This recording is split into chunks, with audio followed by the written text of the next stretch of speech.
మంచి పని అయింది నాయన మాట్లాడకుండా. లాక్ కేసు ఉంటారు. తీస్తాడు స్వామి తీస్తాడు. శివాజీ సార్ అస్సలు ఏం తీనేకూడదు అన్నాడు చైర్మన్ గారు, చెప్పాడు కదా ఏం మాట్లాడొద్దని.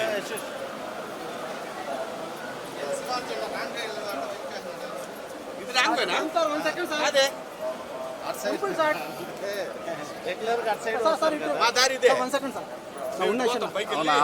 పైన పెట్టేసింది వెహికల్స్ సార్.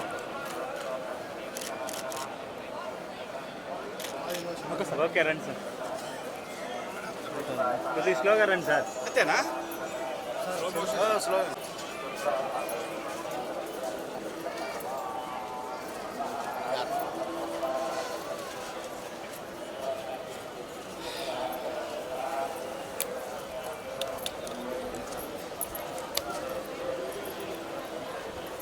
మీరే ఛానల్ అబ్బాయి?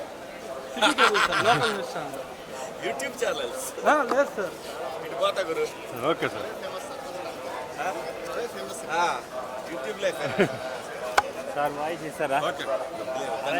అది ఎలా ఉంది అప్పటికి ఇప్పుడు? కలియుగ ప్రత్యక్ష దైవం శ్రీ వెంకటేశ్వర స్వామి వారిని కొలవటానికి, వారిని దర్శనం చేసుకోవడానికి వచ్చాను. చాలా ఆహ్లాదకరంగా ఉంది. ప్రసాదాలు అన్నీ చాలా చాలా చాలా అద్భుతం. స్వామివారి ప్రసాదం దొరకడం మహాభాగ్యం. అలాంటిది కొత్త పాలక మండలి వచ్చిన తర్వాత కూడా చాలా అద్భుతంగా ఉంది. అంతా బ్రహ్మాండంగా ఉంది. ఓ పద్ధతి ప్రకారం అందరూ సమానం అనే పద్ధతిలో వెళ్తూ ఉంది. ఇది ఇలాగే కొనసాగాలి. ఈ రాష్ట్రం పచ్చగా ఉండాలి. ప్రజలందరూ సంతోషంగా ఉండాలి. గోవిందా గోవిందా.